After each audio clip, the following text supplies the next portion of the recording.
to their screams.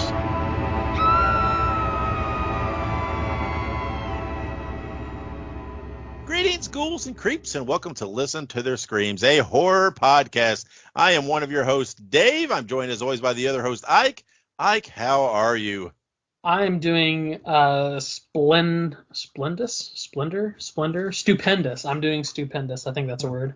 So as long as you didn't say Splenda, I'm like, that's an artificial sweetener. I don't know how you do that. I'm doing Splenda this week. It's all right, Splenda. I don't like Splenda. I can't get into the artificial sweeteners, man. They taste weird to me.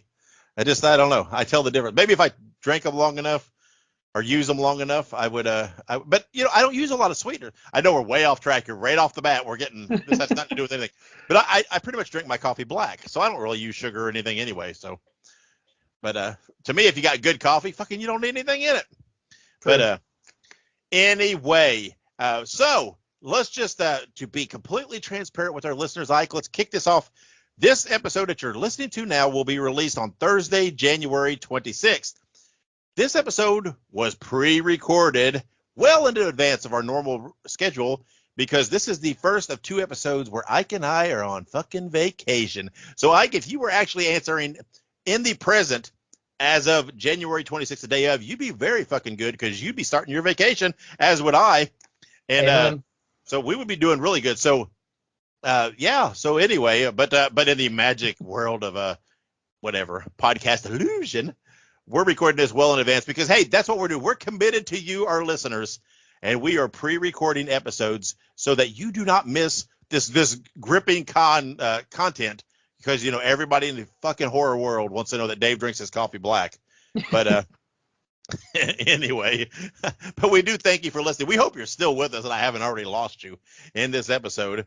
To be fair, the day we are recording this, I have taken a couple shots of whiskey, so I'm feeling pretty loose and good. So if I wonder, but to be fair, I pretty much drink it every time we record because, why wouldn't I?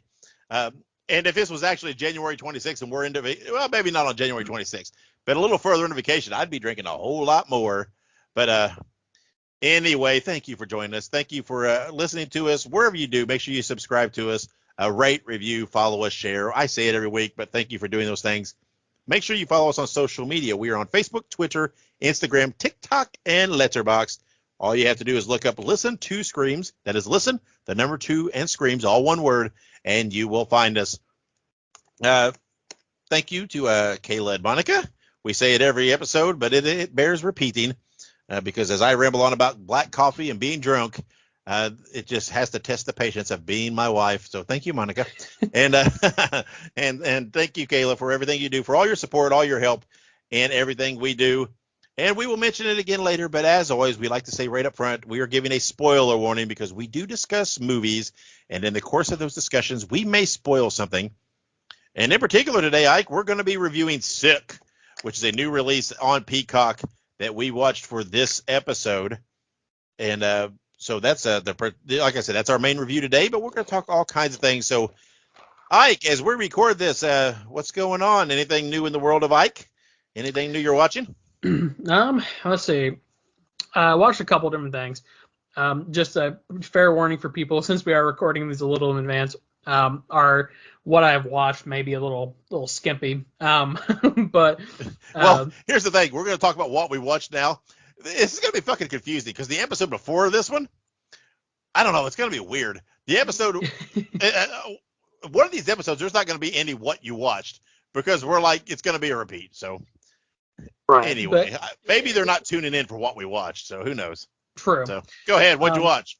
So what I watched / what I did, all that good jazz. I watched The Cleansing Hour on Shudder. Cleansing Hour, it's basically these two guys.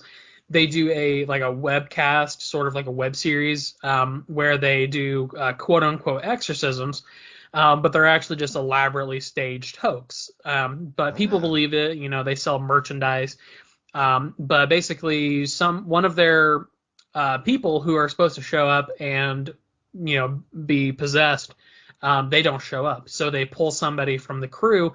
And it just so happens that they are actually possessed, and so now they must navigate the possession issue. What an ironic twist! Right, they happen to be actually possessed. So it's honestly really good. as the title, or I'm sorry, the description I gave you would make you think that it might be a little humorous.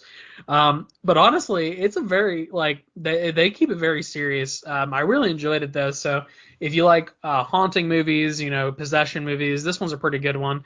Um, I also watched Dead House Dark on Shudder. It's an anthology TV series. There's only like 5 or 6 episodes, and each one's like 15 minutes or less. So it's a really quick watch.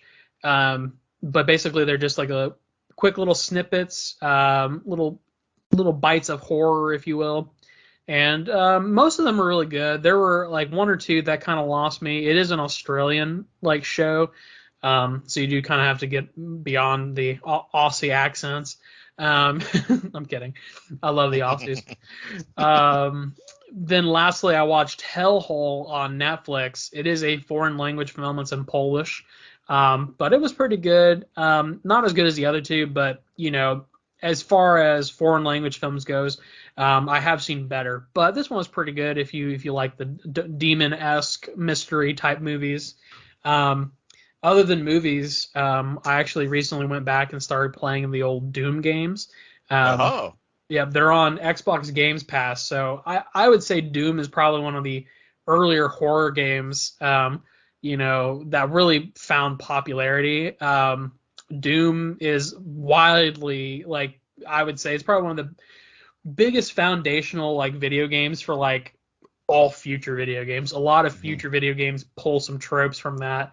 But yeah, I played Doom, the original, and it was it's really fun. I forgot how fun it was, even though it's super simplistic. yeah, such a huge game when it came out. It was remarkable. It just kind of took everything by storm. I remember that. But intriguing. There's a couple things there that maybe I'll have to watch in the future. Sounds interesting. Because Yes. I didn't watch a whole hell of a lot. I really didn't. I mean, like I said, I'm still watching some Doctor Who. I am still watching Supernatural. I'm still trying to watch American Horror Story. I've got a lot of irons in the fire here, and it's like so I'm kind of spread thin on these things. But as we record this, we did just pass Friday the 13th. Again, I know this is a couple weeks out from that, but as we record, it is just a couple days after Friday the 13th. So I did do my when there's a Friday the 13th, I watch what do you know, Friday the 13th. And I didn't watch everything because I didn't have enough time. Obviously, I don't ever get through it all. But I watched 1 through 4, so I watched I watched the highlights there. I mean, there's some of the I didn't make the Jason Takes Manhattan, one of my favorites. But 1 through 4 are you can't go wrong with watching the first 4. So that was kind of cool watching it that day. But otherwise, I didn't really watch anything else outside the movie. The movie we watched reviewing today. And again, going on vacation and shit, that's, the viewing's going to take a hit because, I won't be watching a lot of new stuff during that time, but that's okay because, it's time to disengage from the world and drink a lot of stuff and eat a lot of food and catch my breath and recharge, get some sun and some water and all that good shit. But you know what else, Ike? You know what recharges me too, and what I look forward to every week? Not only the podcast and recording and chatting with you and discussing movies and et cetera, but one of the highlights of doing this is when we get to play Top 3, and it is one of our listener favorites. So let's dive right into it, and let's play Top 3. Top 3. All right, and on this episode's Top 3, we are going to do our top 3 favorite vehicles in horror movies. And this one is one that's near and dear to my heart, Ike, because I'm a child of the 80s. And in the 80s, man, vehicles were as big as stars and TV and movies as people were. I mean, we had KITT and we had Airwolf and we had whatever, all kinds of shit. And Ecto 1, and we had, I don't even know, I could just rattle, the DeLorean, the time machine, and Back to the Future. Vehicles were such the General Lee, for better or worse, what there is associated with that. I love Dukes of Hazzard. I hate the fact that that's part of it, but you know what I mean. Anyway, but anyway, vehicle, the A-Team van, right? I just keep thinking of ideals. Vehicles were such a big thing, and I am such a fan of that stuff, and I collect a lot of die casts just associated with comics and movies and TV shows, right? I have a huge collection. I don't want to say huge, but a pretty good collection of Batmobile diecast. Of course, the majority of those, they all stick to my favorite Batmobiles, which of course we all know is 1989 But then I love the 66 Batmobile. I think it's such a cool looking vehicle. But then I also love the Batmobile from the animated series. So that's what I connect. But anyway, we're discussing vehicles in horror movies, and because there's been some big ones out there, right? And I'm a little afraid that we might have a couple crossovers. I don't know. We'll see. Because there are some ones that definitely jump to the mind when you discuss this field. So let's just go ahead and dive into it. Let's just see what happens, right? Let's just dive in, see where it takes us. Ike, go ahead. What is your number 3 favorite vehicle in a horror movie? Absolutely. Also, you forgot to mention one. There's literally a whole cartoon called Transformers that's literally about transforming Oh, vehicles. that's true. That's true. How can you forget Transformers? Love the Anyways. especially Generation 1. Oh, dude, when that came out, oh my God. I was Transformers. Again. Robots in disguise. again child of the 80s here, and whew, yeah, Optimus Prime's one of the best characters ever in, whatever you want to call it, animation, comics, toys, whatever. Just such a great character. I started singing that. I got to real quick, guys. I'm sorry I had to do it. Transformers, robots in disguise. That's great. There you go. Later in the show, Ike's going to be breaking this to Black Eyed Peas, but that's okay. Amen. All But right, anyways, back to what we were talking about. So my number 3 is the Jeepers Creepers truck. Oh, that's my number 3 also, Ike. There we go. Oh, no shit. There you go. We can knock them both off here. Oh, man. So here's the deal. I really quite enjoy the Jeepers Creepers movie. Obviously, there's a little bit of controversy with the creator, as he's not a very good person. Yeah. But the movie in of itself, if I can separate from the creator, I can acknowledge that it's a good movie. It's a solid, scary movie. The concept of the Jeeper Creeper, that whatever creature he is, it's fantastic. It's a modern day creature flick. In addition to that, he has a pretty iconic vehicle to get him from point A to point B. And I would definitely say that, like, if I were to like choose like a horror movie vehicle to like see in person, like drive or something like that, the Jeepers Creepers truck would be up there, just because it's so cool. The license plate, I can't remember what it says, but it's something funny. Yeah, it's like I am eating you or something like that. It's a right. play on that or something. Yeah. So obviously super cool, but yeah, obviously love it. Jeepers Creepers truck, can't go wrong with that. Yeah, I think when I approached this, I really, again, from that 80s kid mindset, I kind of approached it thinking of the vehicles that were almost like characters in the movies, right? I mean, they're almost such a part, and the Creepers truck is definitely, to me, it's so iconic. There's those scenes where it's, chasing and bumping the cars and et cetera, et cetera. It is such an iconic piece of that movie. Or maybe iconic's not the word, but it's such an important piece of that movie. So I definitely agree. It's, it's this kind of a mongrel looking vehicle, right? Very modified to the haul the bodies and et cetera, et cetera. There's a guy, I don't know where he's from, but he has a creeper truck, like I don't know if it's a replica. I don't know if it's a screen used. I'm not sure on that. But I was actually at a convention in Raleigh, and it was there, and I didn't get my picture taken with it, but it was very cool to see. And it was pretty. They had a guy in costume where you get your picture and stuff, but it's pretty cool to see. But yeah, that was my number 3 as well. Was the creeper truck from Jeepers Creepers. It's definitely, I believe, a very iconic vehicle in horror movies. So let's just go ahead and swing back around to you, Ike, for number 2. What is your number 2 favorite vehicle in a horror movie? We've talked about this show a lot, and I'm kind of wondering if this is on your top 3 as well. But I had to put number 2 as the '67 Chevy Impala from Supernatural. Oh, see, I kept the movies. I didn't do. See, here's the deal. Literally, Baby, as it's called, would have been my number 1. Runaway, Landslide. Yeah. That's in a league of its own. That car is so fucking badass. See, I know we said movies, but like I was sitting here thinking to myself, I was like, what is the most iconic thing that I can think of? And there were 2 that were at the top of my head, and I couldn't not put it on the list. I just couldn't do it. But obviously, for people who don't know, if you don't know, oh my God, how do you not know? But Supernatural, Dean, the Winchesters, their infamous, if you will, car. It's been destroyed, it's been rebuilt. I mean, however many times it's been, destroyed and rebuilt, but it always comes back to it. Dean literally has it in the afterlife. The 67 Impala. I had to include it. Such an iconic vehicle. So much cool Yes. stuff. I saw a 67 Impala at a convention. I don't remember which one it was, but they had the trunk open and they had like a little compartment where they had a bunch of like fake weapons and stuff. Yeah, It yeah. was super cool. Yeah. That again.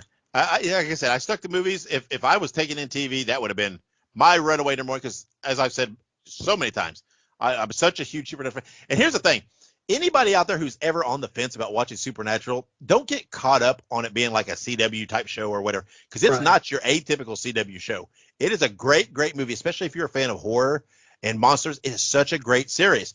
And speaking of baby, there's one episode in particular, and I don't know if you remember this episode off the top of your head, but there's an episode where it is from the vantage point of the car, and they're hunting, whatever, a vampire or whatever, but all the shots and the angles and everything that you see in the car, the storytelling is from like if you were the point of view of the vehicle, and it's really a cool, creative way they did it. And I think the episode might be called Baby. Um, Mm. but it is great. But yeah, I mean, and it's so important to the series because it's literally uh, pretty much like it's their home, right? It's their home Right. on the road because they travel so much. So, and again, even regardless of Supernatural or anything else, it's a '67 Chevy Impala. It is a gorgeous car. Um, yeah, that is like one of my I always said if I ever hit the lottery, got rich, my one splurge would be on famous replica vehicles, and that would probably be my first purchase. Would be a '67 Impala made out like baby. So good choice, good choice. My number two is another. It's kind of a cool car, but it's a very iconic car in the movie series. It is from the Evil Dead series, and it is Oh, Ash's Olds Delta 88. Which that was again my number one. is it? Okay, well there you go. Yep. See, it's so cool, so important in the movies, right? It's such a again, it's like a character in the movies. And if you watch Ash versus Evil Dead, it's in there too. And the cool thing is, if I remember right, it's actually Sam Raimi's car, isn't it? And that he slipped into all the movies. And I think it's actually his personal vehicle he owns that he Yep. used in the concept of the movies and the shows and stuff. But again, it's so perfect for Ash. It fits Ash to a T, and it's just remarkable. So that's my number two. Your number one. So I go ahead, give us your thoughts on the olds. Oh yeah, absolutely. Honestly, it was one of those things because I was battling back and forth if I wanted it to be my number two or my number one, but I just kept thinking to myself like, the Evil Dead franchise is probably one of my favorite movie franchises in the world, and I'm thinking to myself, there are so many iconic vehicles, but this one's just like so great. But yeah, basically my thought process is that it's like this kind of unassuming vehicle, and Yeah, it's not like it's not the Chevy Impala, you know what I mean? It's yeah, not some extraordinary vehicle. It's not possessed. There's nothing like that. I mean, I think there was this episode where it may have been possessed or something. yeah, But it's not your typical stereotypical type thing. So in my thought process, I'm saying to myself, it's an unassuming vehicle, but it's turned into like this extraordinary character, like you said, through the movies and the TV show. And yeah, Sam Raimi, if I remember correctly, it was his vehicle during the original Evil Dead like movie, and now he just slips it into all of his movies because it's like his thing. Um, yeah, it was even in the Evil Dead remake, yeah, which for better or for worse, I know a lot of people don't like it. I loved yeah, it, but yeah. it's there. Yeah, it's so cool. I wonder if it'll be. We'll have to see if it's in the what's it called, Evil Dead Rise. See if Yeah. it makes a little cameo. I'm assuming it more than likely will. You would think they would keep that going, but again, yeah, that was my number two. Your number one. So I guess it's all down to my number one. And again, I don't know if this will be anybody's surprise because I have expressed time and time again how much I love this movie. And I know some people maybe they don't, but whatever else. But it is probably my favorite Stephen King movie of all time. But my number one is Christine. Yep. Um, because again, when I was a kid and I watched this movie so many times because I had recorded it, dubbed a copy. Shh, don't tell anybody that I dubbed a copy. And I watched this all the time, and it fucking scared the shit out of me that a car, was sentient and it could repair itself and whatever else. And again, it's a gorgeous vehicle, right? It's this big, old, beautiful car. They just don't build them like that anymore. And not saying, I'm not saying it's something that, I would have as a daily driver because I'm sure it gets like 2 miles on the gallon. But but it's such an iconic looking vehicle that you don't see in anything else. And then that regenerative repairing power that it had, it was so cool. And again, I mean, how can it not be iconic when the whole goddamn story is about it? So, but that's my number one is Christine from the Stephen. Again, I have such a soft spot for that movie. I absolutely love it. So Ike, what do you think of Christine? Oh yeah, absolutely. Christine was I would say is one of the first Stephen King movies that I actually saw. I mean, this was obviously years and years ago. I haven't seen it in so long, but I do obviously remember the car. There was also a family car that we both know stories about Yeah. the old van that That's we right. called Christine because oh my God, that car was a nightmare. Yeah, because it would just, I mean, no matter what problems it had, no matter what disarray it would have, and whatever else, it just kept on ticking somehow. And yeah, we could have an whole episode about stories about that shit. But yeah, that's right. We did. I forgot it was lovingly nicknamed Christine because of this.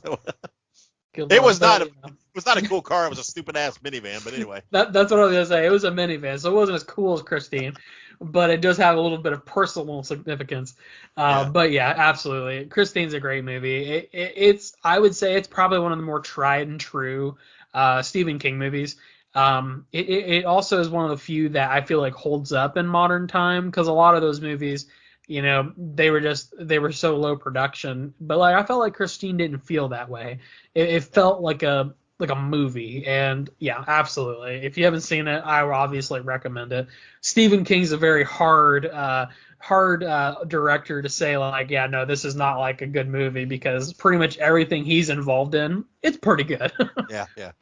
Yeah, but it is again, and there's a lot of nostalgia there, but I love Christine, so that is my number one. So there you go. There's our top three for each of us. Favorite vehicles in horror movies. Again, hit us up on social media. Let us know what you think, and if we forgot anything or what your favorite vehicle is. But let's catch our breath real quick, and when we come back, we'll discuss some news and upcoming releases. Remember, in the course of discussing movies, the host will spoil plots. You've been warned.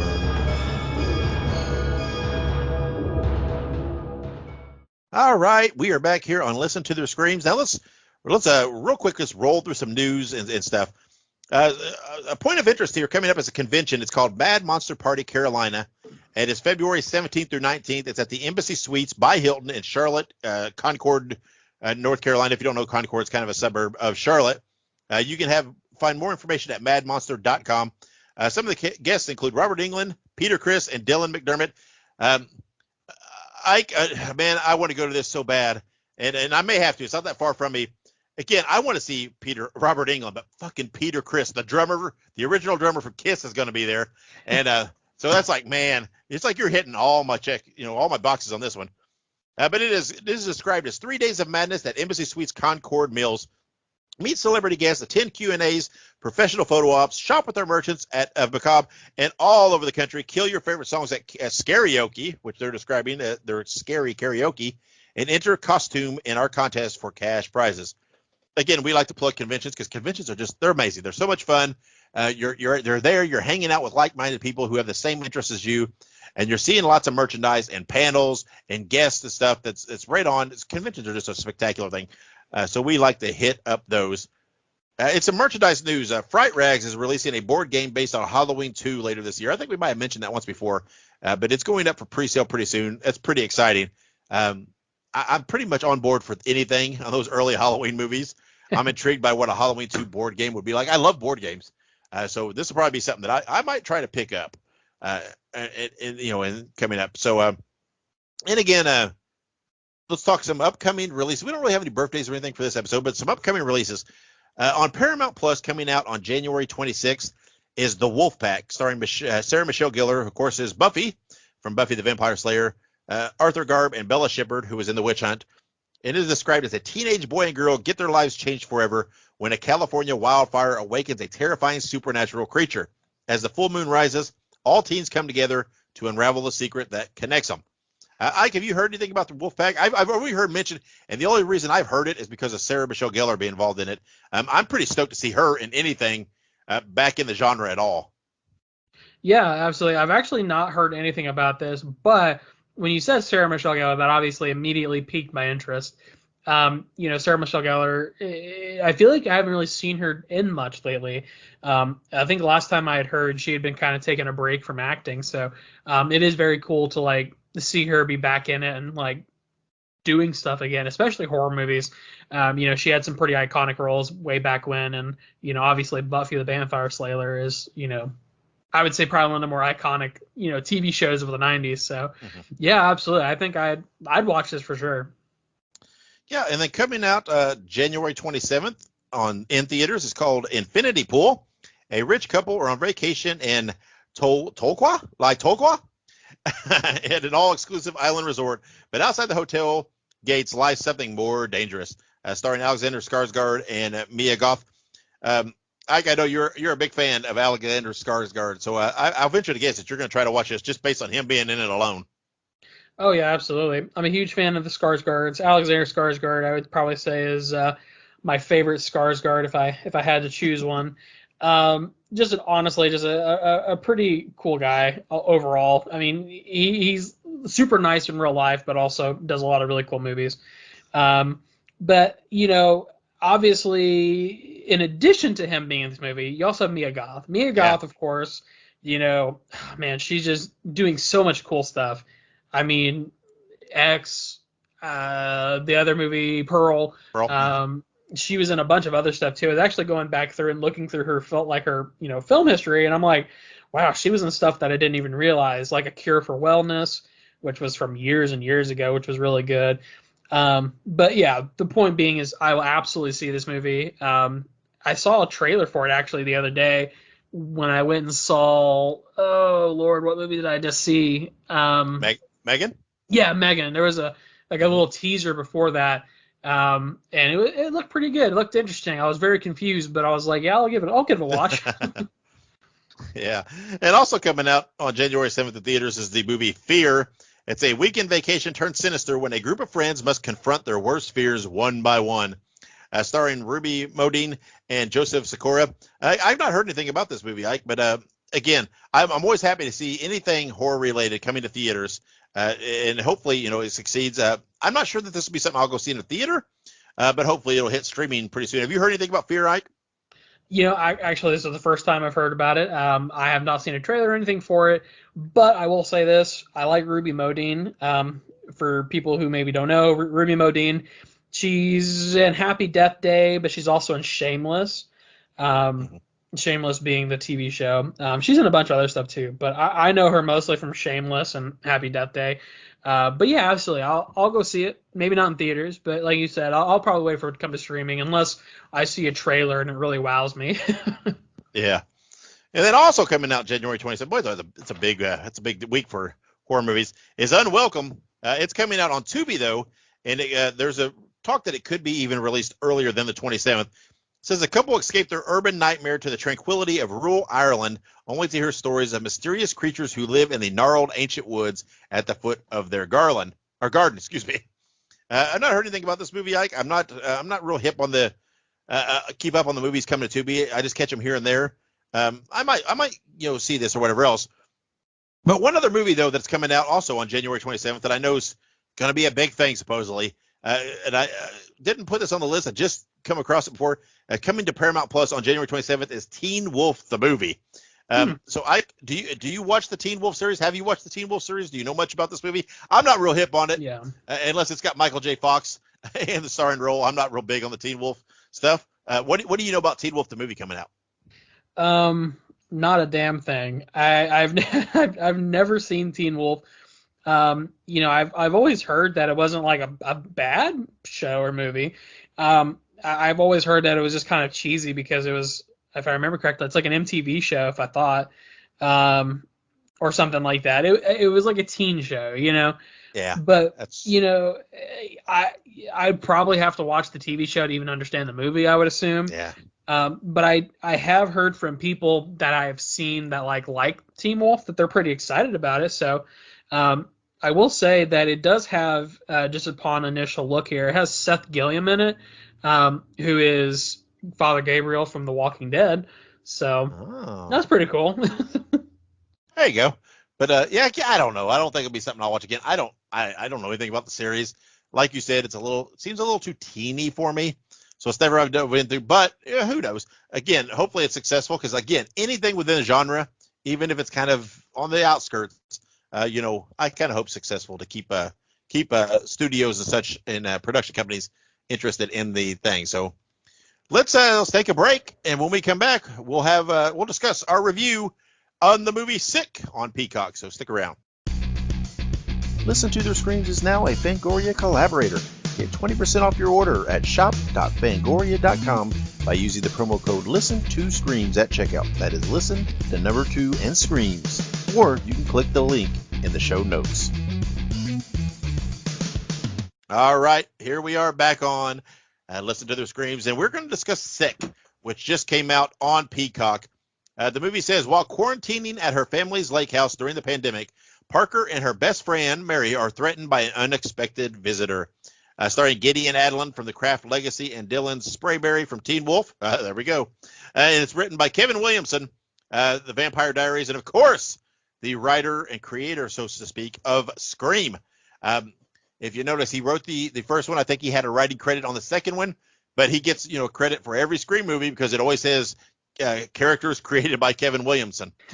And I'm going to let you take it away, but I'm going to say straight up, right off the bat, you can tell that Kevin Williamson of Scream fame wrote this movie. But tell us what you thought about Sick. Yeah.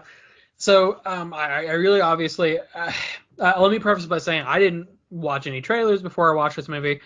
I basically went into this completely blind, which I prefer to do, honestly, because I feel like a lot of times you watch a trailer, you have expectations, and I prefer to go into movies without expectations. But with that being said, I definitely went into this without any information in mind. I watched it, and I will say, generally speaking, I enjoyed the movie. The movie was great. Like you said, it takes place during the beginning of the pandemic, where we're talking like April 2020, if I remember correctly. Yeah. And it really plays up. And honestly, it kind of gave me like PTSD because they were talking about like there was no toilet paper. They were talking about how everybody was wearing masks. There was a scene where they were like in a grocery store and like a woman coughs and everybody looks at her.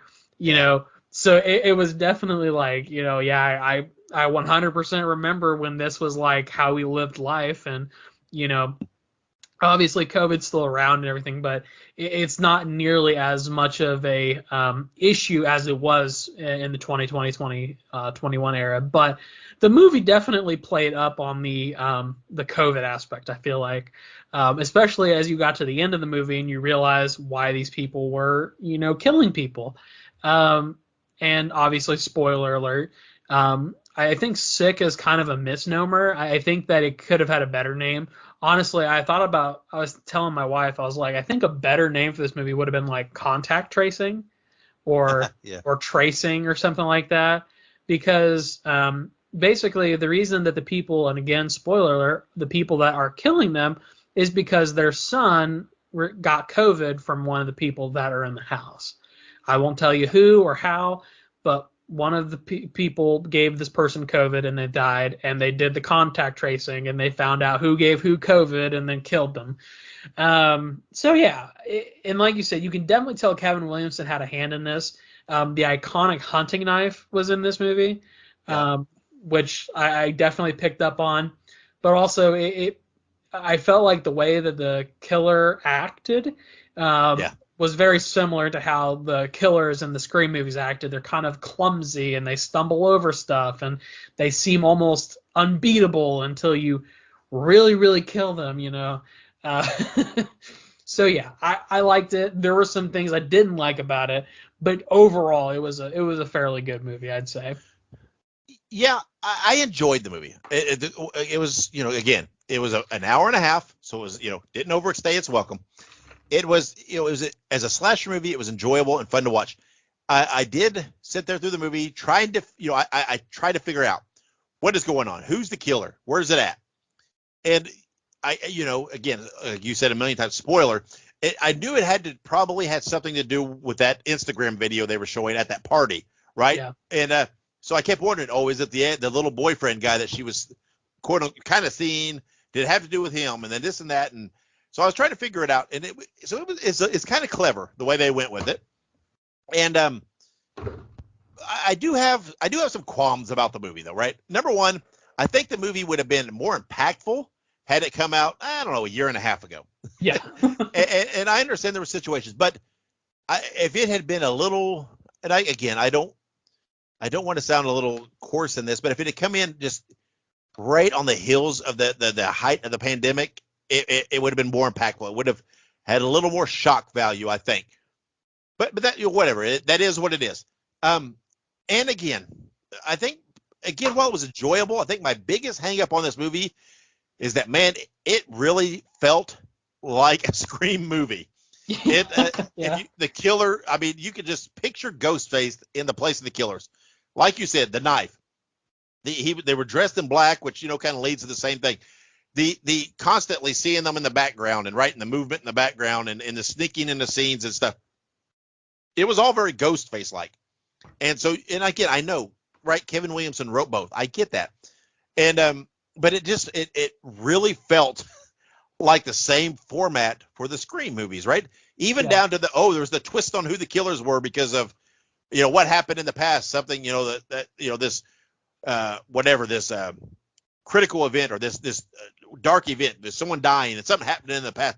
I mean, it's literally like he took the blueprint for Scream, put it in a different setting and some new characters and went with it, right? And I mean, and not to say it was it was a fun movie to watch, right? It was acted well, it was shot well, and it was enjoyable, but I don't know, it lacked a lot of originality in my view.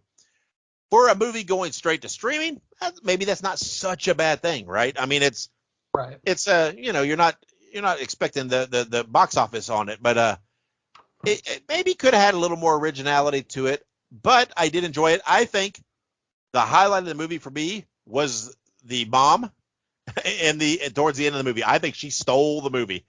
She was wacky off her head, and the way she was carrying on and acting, I think she stole the movie. That at the end there, towards the end, that whatever the third act of the movie or whatever you want to call it. So, again, I enjoyed the movie. It was a fun movie to watch. Wasn't too long, didn't drag on, but I do feel that it really kind of lacked a little bit of originality and just felt kind of like a Scream clone, taking the same blueprint. And again, it's his blueprint, so I guess if that's what he wants to do, he can do it. But I don't know. I didn't I don't know. It felt like he dipped into the same well and just changed the setting and the characters a little bit. I think you could have put the same characters over it, and it would have been a Scream movie, for better or worse. I think it would have fit, but I don't know. Like, do you think? Do you agree with me at all on the originality aspect of it? No, yeah, absolutely. So kind of like, with lack of a better phrase, there's no such thing as an original idea anymore. There is, however, more creative takes on old ideas. And that's kind of what we look for in the modern format. Is we're not expecting somebody to come up with the next big thing. We've kind of, at this point, we've settled into the fact that we've done damn near everything. I think the most original movie that I've seen recently is Skinamarink. You know what I mean? Mm-hmm. Skinamarink was, and I know I mentioned it last time too, but I only bring it up because Skinamarink had to go so out of left field and so obscure in order to be original. But the thing is that originality doesn't always pay the bills, for lack of a better phrase. So I don't blame the creators of this for not having an original idea. Like you said, it's Kevin Williamson. Kevin Williamson created the foundation of I would say, the modern slasher. He created the foundation of the meta slasher. And like you said, I think that the movie was good, but like you said, it lacked a lot of that creativity and a lot of that original, content. I would, however, agree with you that the mom at the end was definitely one of the best parts of the movie. I think one of the best parts of the movie is when that woman, one of the main characters, is trying to run away from the killer, and the car comes up, and she's like banging on the window, like, "Please let me in. He's trying to kill me." And she's like, "Where's your mask?" And I'm just like, "What the hell? Why is this?" Because that I didn't expect it. Right, I did not expect that at that stage of the movie they were going to introduce that prominent a character. Yeah. Right. And what I thought, here's my take on it. At that point, what I thought was going to happen is, because it was playing on how paranoid people were about the pandemic, that she was going to be nervous about that and whatever else, and then the lady would get killed by the killer, and her escape would disappear. When she got in, again, spoilers on this if you haven't seen it. When Parker got in the car, put the mask on that the lady gave her. And I did think it was a little weird, though, when she pulled the mask out that she had and it was in a Ziploc. And I thought, that's a little peculiar. And she gave it to her, though, and when she got in and she started acting weird, I thought, and the way that lady was staring, I thought, holy shit, that lady's in on it. And I thought, and then at that point, I was like, well, what does that got to do with anything? Because I was still holding true that it had some tie to the boyfriend guy, even though he got killed. I thought, I don't know. Again, I thought because he said something about having 2 or 3 roommates who were addicted to social media and stuff. And I thought, oh, maybe it's the roommates thinking that they're getting vengeance for him, right, or something. Or I didn't know. And I guess I didn't really see until it got towards that point where they were going with it. And then when they introduced her, I thought, oh, okay, wait a minute. I wonder what this is tying back to COVID. And this is tying back to the pandemic here a little bit. And so it was again, there was bits and pieces that were a little clever. And and you have to walk a fine line when you take a real life issue and use it in this context. And I think they walked it well. I don't think they didn't take a political stance on it. It wasn't anything like that. There was no, I don't know. I'm not going to get into all that, but I think they walked it well. I think they used it well, but again, it was still just that, it was that same Scream Blue, but that didn't make it not enjoyable, right? Because again, it was a slasher movie, right? And you take a slasher movie, it can just be fun, all right? It can just be enjoyable to watch. I've said it a million times. They don't have to reinvent the wheel, so that's fine. It's okay. So I'm not saying that is necessarily this grandiose negative, but it is that lack of a fresh idea or a fresh take on anything, in my mind, kept it from kind of vaulting up to the next level on movies. Yeah, I would agree. So, but that's okay. Because like we said, not everything's a great movie, but it was a fun movie. And it was totally a movie that I could see. I don't know if it were on or someone was watching, I'd be like, oh, that's sick. That's not a bad movie. And watching through it again. Oh, and, sick, dude. Yeah. But for whatever reason, every time I would bring this movie up, I kept calling it Skin. I kept saying it to Monica, to my wife. I kept saying, oh, I gotta watch. We gotta watch Skin. I gotta review that movie. And she's like, you mean Sick? And I'm like, yeah. And I don't know why I kept calling it Skin. A 4-letter S word, I guess. I mean, at least that I didn't call it shit. But and we watched that movie shit. We've watched a few movies that could be level shit, and I'm sure we're gonna watch a few more. But anyway, we won't go there. So let's rate and review this thing. I'll go first this time. I usually kick to you, but out of 5 Screams, I'm just gonna be real. I think I'm just gonna give it a 3. I don't think, again, it was all right. It was a fun watch. It wasn't too long. It was easy to watch, but there wasn't enough creativity there to really vault it up as what I would call that next level enjoyment. So I'm just putting it right middle of the road at a 3 out of 5 Screams for Sick. Yeah, I think I'm gonna have to give it a 3 out of 5 as well. All right. For those of you who didn't understand, he agreed. He gave it a 3 out of 5 too. But man, that was a pretty sick vocal effect you did there. See, I did that with my own voice too. I bet people don't understand. No, I'm kidding. Yeah, totally kidding. There was no effect. I just does that. So But no, yeah, for real though, 3 out of 5. Like you said, I think the thing that really prevented this from getting like a 3.5, which I tend to, as I've been thinking about it, we tend to give movies that we like either a 3.5 or a 4 if it was like really good. But like the thing that really prevented this from being that 3.5 was just it kind of seemed like a cut and paste slasher movie, which again, not a bad thing. I love slasher movies. Yep. Most of the best slasher movies from the 70s and 80s, even the 90s, are just cut and paste of Halloween or whatever else. So, and then Halloween's a cut and paste of what is it?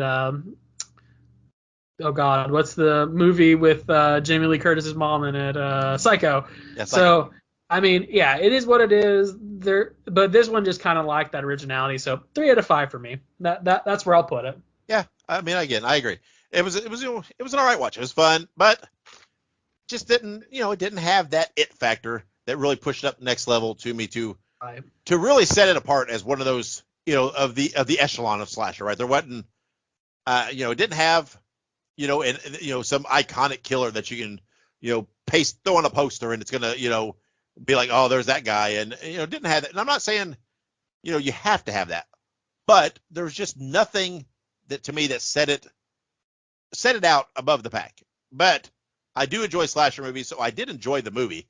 But like I said, there's just nothing that really just makes it stand out that much from anything else. So, but that's our review of Sick, which you can watch now on Peacock, and go give it a shot. You might love the movie, and maybe maybe we're wrong. Maybe you feel like it was the most original thing in the world. That's okay, right? That's what opinions are for, is to be different, and based on the viewers. So, speaking of slashers, and speaking of you mentioned 80s and slashers. Next episode, we are going to discuss My Bloody Valentine from 1981. We're going deep. We're going into the archives. We're going to do one of those old movies, and from 1981. We're going way back in the history machine to kind of we're going to review one of those movies that set the bar for some of these things a little bit, right? And establish some of this. This was early in the slasher run, so that's what we're discussing next episode. So, Ike, before we close this episode out, I know we're on vacation officially, actually in the real world, not in the fantasy podcast world. But before we get out of here, do you have anything that you want to throw into this episode? Yeah, absolutely. Hope everybody's doing fantastic. Watch as many horror movies as you can. We have so much great stuff coming up, especially in the horror movie world. So just keep an eye out for those things, because, man, we start out the year pretty good, but it's only going to get better.